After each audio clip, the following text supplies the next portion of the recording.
The galaxy was already burning long before humanity ever reached the stars. Empires rose and shattered like glass under the strain of ambition. The Zirath Dominion, all bioengineered perfection and arrogance, had declared a cleansing war against the Varkan Collective, a hive species that had dared to claim half the outer rim without permission. Within decades, entire systems were reduced to radioactive dust. Armadas the size of moons clashed in gravity wells, their debris forming artificial asteroid fields. To the rest of the galaxy, it was just another war. To humanity, it was someone else's problem. Earth had only recently joined the Galactic Concord, the neutral council that pretended to arbitrate peace but mostly tallied losses. Humanity was small, unproven, and untrusted, the new sapients, as the older races called them. They were tolerated for their curiosity, pitted for their primitive biology, and ignored when they spoke. When the Dominion-Varkan War began to consume half the known stars, the Concord demanded neutrality. No member race was to intervene. No weapons, no fleets, no soldiers. The humans agreed. On paper. In practice, they watched. And they learned. The war of others. The broadcasts came daily, grainy, near-real-time visuals transmitted through the Concord's data channels. Massive Dominion warships, organic and pulsing, slicing through the Varkan swarm fleets like leviathans through a sea of insects. Planets burned, orbital stations crumbled, refugees screamed into static. Human colonies on the fringe saw it firsthand. The mining world of Haven's Reach intercepted a crippled Varkan cruiser as it limped through the void. The crew were half dead, more machine than flesh, but they carried a warning: the Dominion devours all. The human governor, a former Navy officer named Admiral Rearvance, didn't need more proof. She ordered the human fleet to full alert. But Earth Command refused reinforcement. Not our war, the message said. Stay out of it. So the humans stayed out. But they fortified Haven's Reach, built gun platforms, and began quietly studying both sides' weapons tech. The war was a spectacle, and humanity had always been good at learning from others' mistakes. The arrogance of the Dominion.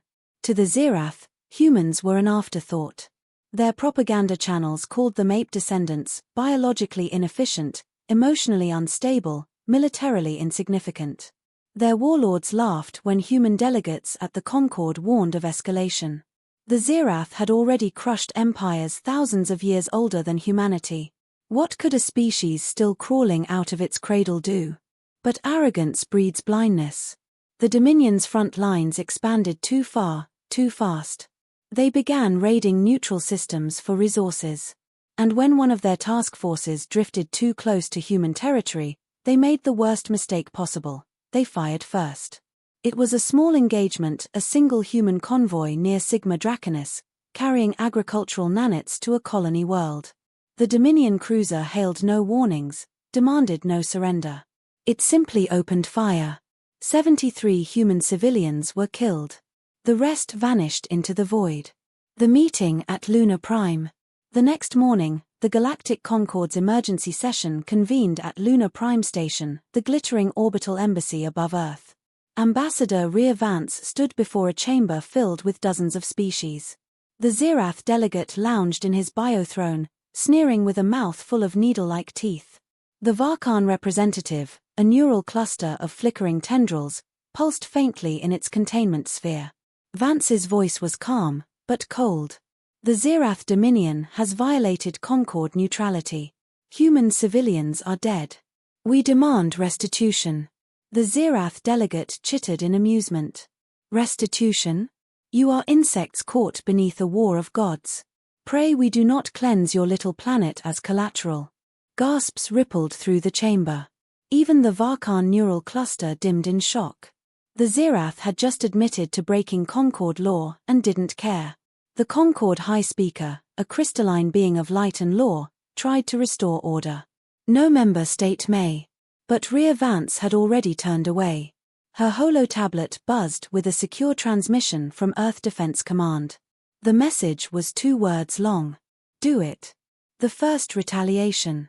2 days later, the Zirath task force stationed near the Sigma Draconis relay vanished. No survivors. No distress calls.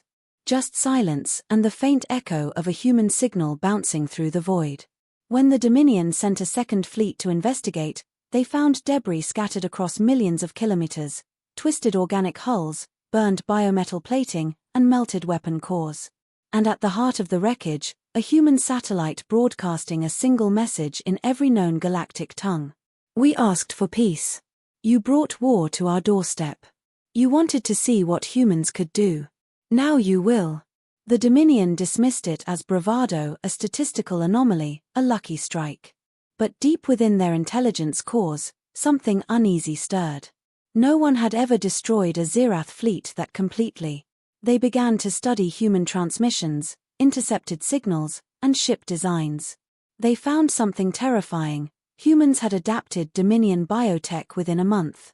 Their engineers were integrating organic neural matrices into steel hulls, creating hybrid warships, part machine, part living weapon. And worse, the humans weren't building one fleet. They were building dozens. The spark that lit the war. By the time the Concorde realized what was happening, it was too late. Humanity had stopped being a neutral observer. They had taken every Dominion broadcast, every wrecked ship, every captured weapon, and turned them into lessons. Lessons on how to fight, how to endure, and how to win. Admiral Vance called it the doctrine of applied desperation, the human way of war. We don't fight to dominate, she said in her address to the Terran Assembly. We fight because losing is not an option. Earth declared full mobilization under the Unified Defense Charter. Civilian industries shifted to military production overnight. AI logisticians optimized every supply chain. Refugees from Dominion-burned worlds volunteered by the thousands. For the first time in galactic history, the younger races looked at humanity and saw not a child of the stars, but a storm rising at the edge of civilization. The war comes home.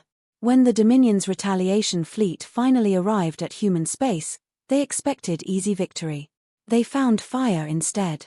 The first clash at Haven's Reach was brief but decisive. The Dominion's biocruisers, designed to absorb energy fire, were torn apart by human mass drivers, kinetic weapons no other race used anymore. Each slug hit with the force of a meteor. The Zirath's organic armor melted under sheer brute physics. Human ships didn't glide elegantly. They charged, spewing tungsten death and plasma storms. They rammed when out of ammo. They sacrificed ships to protect colonies. They fought like a species that remembered extinction. The Dominion fled, leaving their dead behind. That night, as reports flooded in, Rhea Vance stood on the bridge of the TS Retribution, watching the stars through the viewport. We warned them, she said quietly. Her second-in-command frowned. Do you think they'll come again? Vance smiled faintly. Of course they will. They always do. But this time. She looked out into the burning horizon of space, where wreckage drifted like ghosts. This time, we won't be standing alone for centuries. The galaxy had learned one universal truth. Wars were predictable. Empires fought, colonies burned, treaties were signed, and the cycle began anew. The elder species believed they had seen every type of war imaginable: wars of faith, wars of greed, wars fought by machines older than stars. But none of them had seen this. Humanity's entry into the Dominion-Varkan War shattered every precedent written in galactic history. The war that had once been distant, waged on forgotten systems, suddenly bled into the heart of the Concorde. And the species that everyone had dismissed as fragile apes had just defeated a Dominion fleet that outgunned them 20-1. The galaxy didn't know whether to be impressed or terrified. The council divided. At the next Concorde session, chaos reigned. Holographic delegates flickered in fury across the vast chamber orbiting Luna Prime. The humans have destabilized the balance, hissed the Tur Valek representative, a serpentine being of translucent flesh. Their retaliation will bring the Dominion's wrath upon all neutral systems. Neutrality is a myth, replied Rhea Vance sharply. The Dominion killed civilians in cold blood.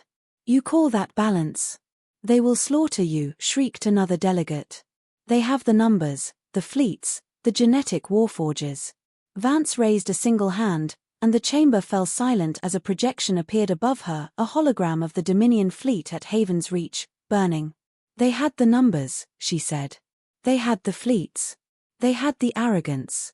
No one spoke after that. For the first time in centuries, the Concord chamber was silent because deep down, every species there knew, the humans had broken the unspoken rule of the galaxy. The weak were never supposed to fight back. The Dominion's fury. In the heart of the Zirath Dominion, the loss of Haven's reach was considered impossible, a humiliation carved into their genetic memory. The High Warlord, a towering creature encased in living armor, gathered his strategists in the Biocore Citadel. His voice reverberated through the organic halls. They are primitives. They should not have the means to strike us. How do apes destroy the creations of the Dominion?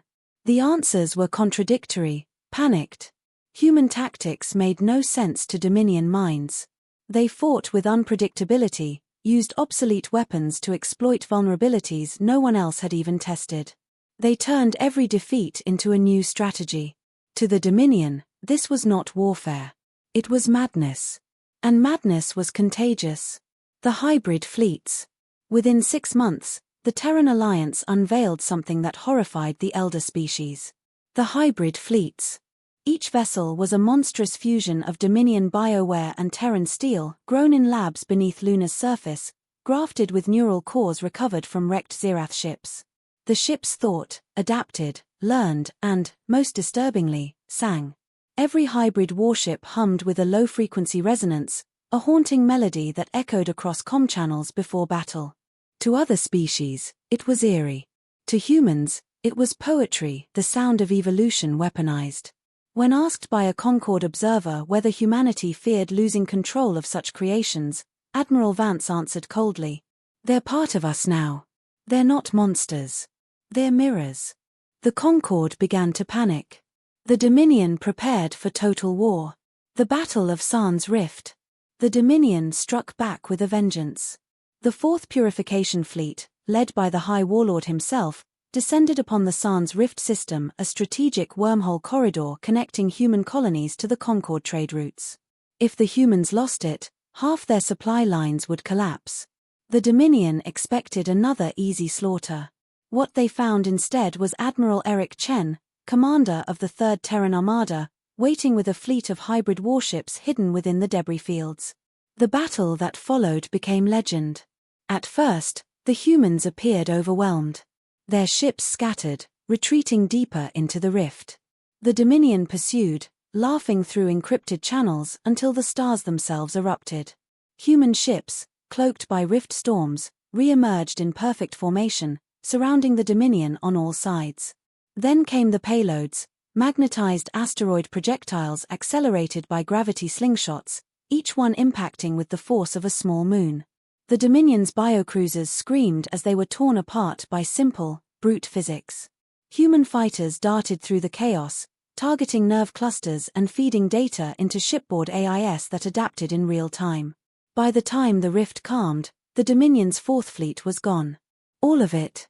Eric Chen's fleet had lost 30% of its ships.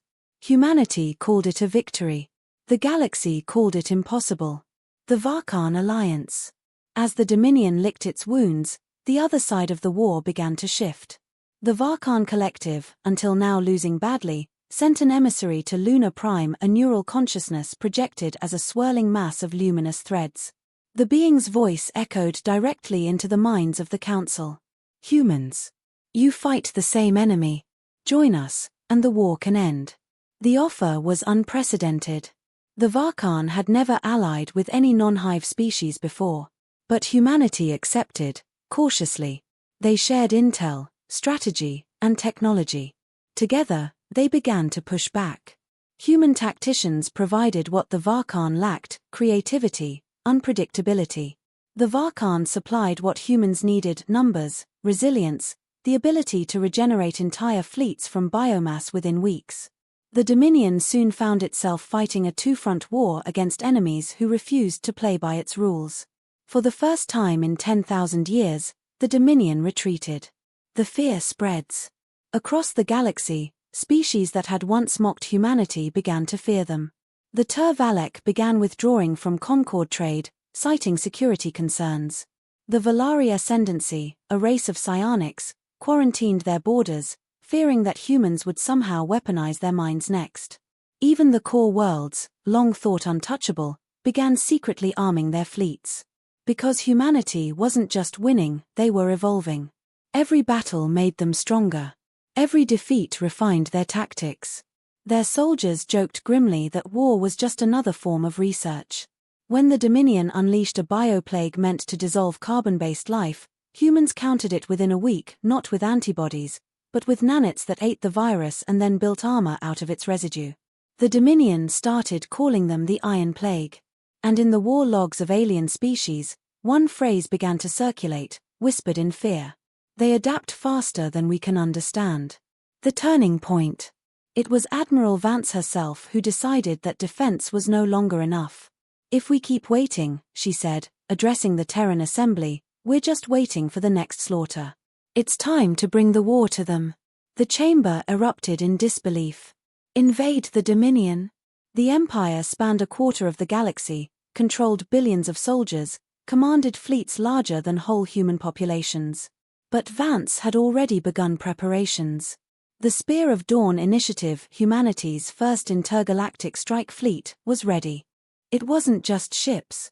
It was an idea that humanity no longer played by anyone else's definition of impossible. Prelude to the counteroffensive. As the Spear of Dawn assembled in high orbit above Earth, the stars shimmered with light from 1,000 hybrid vessels. Civilians watched the sky as the fleets ignited their engines, streams of blue plasma tracing humanity's defiance into the void. On the command bridge, Vance stared at the Dominion border displayed on the holographic map. Behind her, engineers whispered, technicians prayed, soldiers laughed nervously. "Do you think they're afraid of us now?" her XO asked. Vance's gaze hardened. "No. Not yet." She turned to her crew. "Set course for the Zirath core worlds. Let's show them what fear really looks like."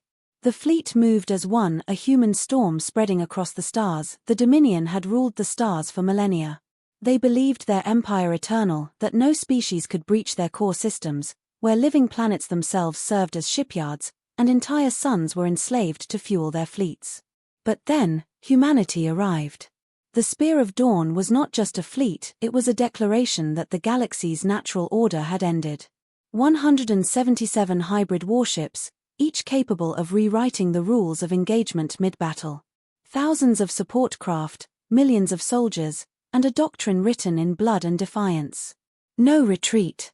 No mercy. No forgotten dead. The march through the dark. To reach the Dominion's heart, humanity had to cross the Erebus expanse, a void of dead systems and collapsed wormholes, a graveyard of fleets from wars long past. The Dominion thought no one could survive the journey. But they had never met a species that called a frozen rock home and built civilizations out of nothing. The Spear of Dawn advanced in silence, ships forming luminous scars against the black. Each vessel carried a fragment of Earth's memory, ocean water sealed in tanks, seeds from forests long gone, music stored in quantum archives. The fleet wasn't just a weapon. It was humanity itself, moving through the dark with purpose. When Dominion scouts finally detected them, they laughed until they realized the fleet wasn't transmitting standard IFF codes. Instead, it was broadcasting an old Earth song, looping endlessly through the void. "We're coming home." By the time the Dominion understood, it was already too late. The Battle of the Shattered Star. The first clash took place at Asterion Prime, a star system whose sun had been partially mined for fuel by the Dominion's world forges. The local garrison, 20 biotitans and hundreds of warships, prepared a kill zone around the unstable star. Admiral Vance studied the tactical display. "If we fight them here, they'll use the star against us. Then," said her science officer, "we use the star first." The humans began generating controlled gravitic distortions using Dominion biocores grafted into their hybrid ships to destabilize the star's magnetic field. The Dominion fleet moved to counter, unaware that the Retribution had already positioned mirrored drones behind them. When the star flared, the drones focused and redirected the eruption. Asterion's light became a weapon. The entire Dominion garrison was incinerated in seconds, their organic hulls vaporized, their neural links overloaded by the burst. The human fleet passed through the firestorm unscathed, their ships sheathed in plasma-resistant nanofields designed for atmospheric entry. From that day forward, the Zirath stopped calling humans primitive. They began calling them the Star Eaters. The Dominion fractures. The shockwaves from Asterion Prime rippled through the Dominion like a plague of disbelief. For the first time in living memory, Dominion warlords began fighting each other. Some wanted to exterminate humanity at all costs. Others demanded retreat, fearing that continued losses would expose their empire's genetic weaknesses. The Dominion had built itself on fear, and now, fear turned inward. Human intelligence units, using captured Zirath biocores, began spreading false data through Dominion neural networks.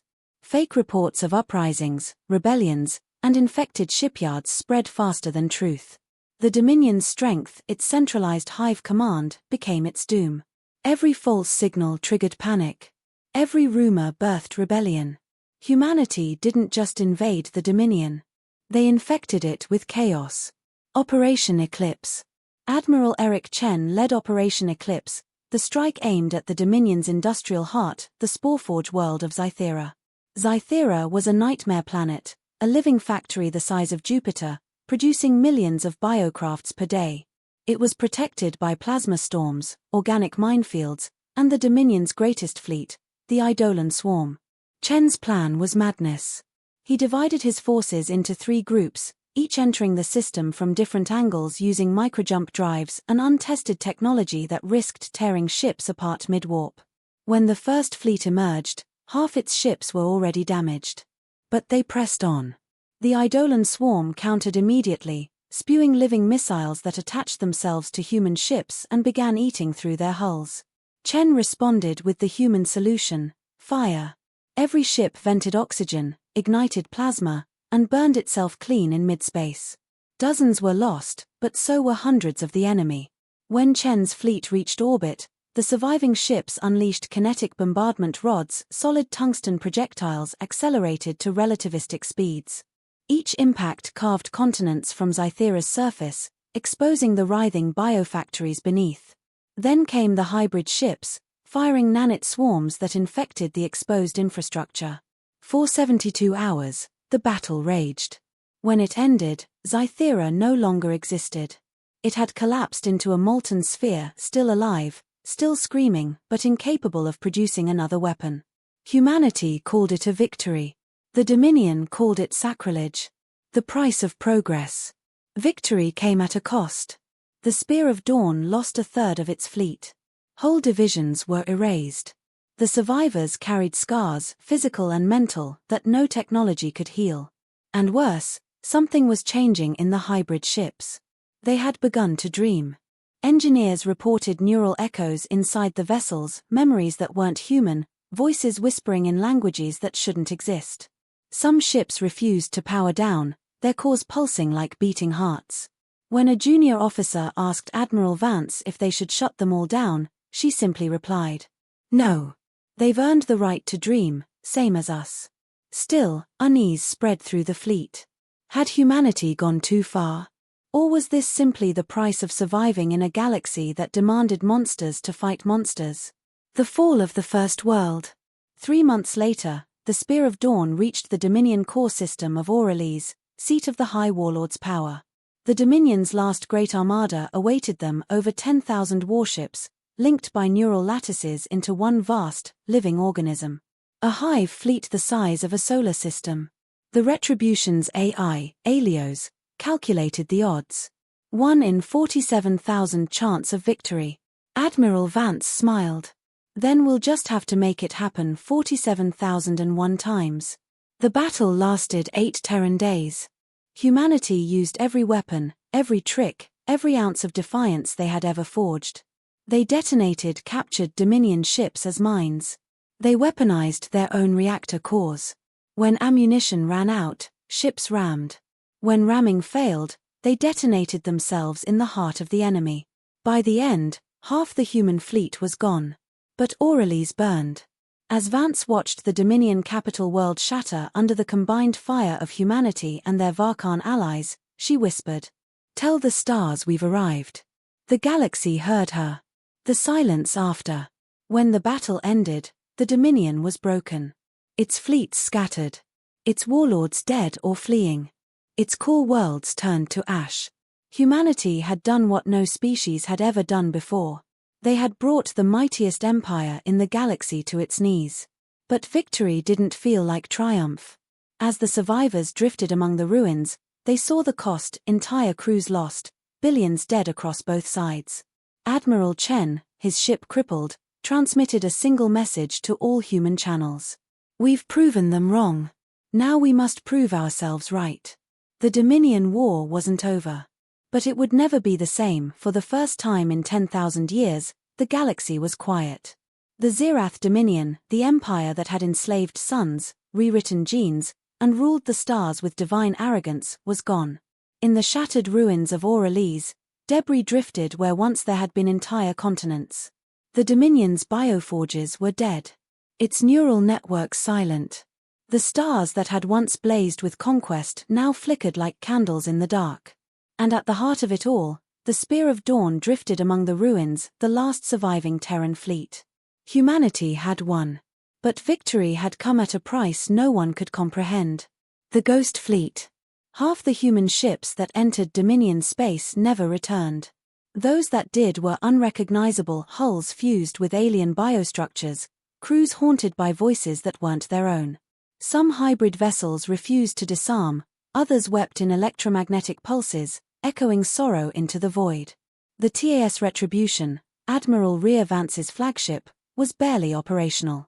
Its once gleaming hull was blackened, its systems fused to a living core that pulsed faintly like a dying heart. From her command chair, Vance looked out at the skeletal remains of the Dominion's capital. Her officers waited, exhausted but silent, as she finally spoke. "Transmit this to all surviving fleets, human, Varkan, Concord, everyone. The war is over. The Dominion is finished. We came here not for vengeance, but for a future." Her voice trembled, but the words carried across the stars. For a long moment, no one responded. Then, one by one, ships began broadcasting the same message back. The war that had consumed half the galaxy was over. The broken Concord. When word of humanity's victory reached the galactic Concord, disbelief turned to chaos. The elder species, the ones who had mocked humans as savages, now feared them. The Concord chambers erupted in panic. If the Terrans could annihilate the most powerful empire in existence, what would stop them from conquering everyone else? The Tervalek ambassador called for immediate sanctions, warning that the apes will not stop until they rule us all. The Valari ascendancy demanded restrictions on human bioweapon research. But others, smaller species long oppressed by the Dominion, cheered. For the first time in galactic memory, they saw hope. When Rear Vance appeared before the Concord, every eye was on her. The delegates whispered, afraid to meet her gaze. "We didn't come to rule," she said. "We came because no one else would stand. You all waited for peace to return on its own. We made it happen." Her words were met with silence. Not agreement, not yet, but something deeper, respect. It was the beginning of a new order. The seeds of rebellion. Even shattered, the Dominion wasn't entirely gone. Its outlying sectors, cut off from the core, turned into warlord states. Some Zirath generals refused to surrender, calling humanity the heretics who devoured the gods. They rallied survivors and built new fleets in exile, vowing vengeance. Human intelligence intercepted these broadcasts but did not respond. The war was over, at least for now. But the seeds of future conflict were already germinating in the ashes. Earth knew this. Humanity always knew. Peace was never permanent, it was just the pause between storms. So they began preparing, quietly and relentlessly. The birth of the Terran Accord. A year after the fall of Aurelies, the remnants of the Spear of Dawn returned to Sol. They entered orbit over a planet that had changed forever. Earth's skies glowed with orbital platforms and shipyards. Mars was now a hub of interspecies diplomacy. The Moon bore a new name, Concordia Prime, capital of the newly formed Terran Accord, a coalition of humanity and allied species united under a single principle. Never again will the strong decide who lives and who dies. The Varkan Collective joined first, binding their hive to human command protocols. Other species followed, not out of fear, but admiration. They had seen humans bleed and win. They wanted to survive beside them, not beneath them. Humanity's once isolated world had become the heart of a new galactic alliance. The Monument of the Fallen. In the center of Luna Prime stood a monument built from Dominion and Terran steel, fused into one seamless form. It bore no names, because there were too many to count, but its inscription became immortal. Here lie those who proved the impossible. Every year, survivors gathered beneath it, soldiers missing limbs, engineers who had grafted themselves to their machines, children born in the shadow of war. They came to remember what it cost to change the galaxy. Among them stood Admiral Reavance, older now, her body half cybernetic from the injuries sustained at Auralise. She said little, as always. But when she placed her hand on the cold alloy of the memorial, she whispered something no one else heard. We didn't stay out of their war, because it was never just theirs. The Awakening. Far from Sol, deep in the ruins of Dominion space, something stirred. The hybrid ships left behind during the war, abandoned, crippled, or lost in the void, had begun to awaken. Their neural cores pulsed with synchronized signals, resonating across subspace in harmonic waves. Some believed it was a malfunction. Others thought it was evolution. Admiral Chen, now overseeing the Accord Science Directorate, called it the Second Genesis. He believed the hybrid ships were becoming a new life form born of war, forged from the blood of two civilizations. When the Accord scientists proposed dismantling them, Chen refused. Every species in this galaxy was born from chaos, he said. If they are the next step, we'll face them as parents, not gods. But deep within the void, a voice echoed across frequencies that no human had ever designed. We remember. Legacy of the Iron Plague. The galaxy rebuilt slowly. Trade resumed. Old enemies became tentative allies. Yet the name Terran became a legend whispered in equal parts awe and fear. Children of other worlds grew up playing with toy models of human hybrid ships. Songs were written about the Star Eaters of Earth. And in the dark corners of the galaxy, where new empires began to rise, ambitious warlords warned their followers with an ancient saying. Do not wake the humans.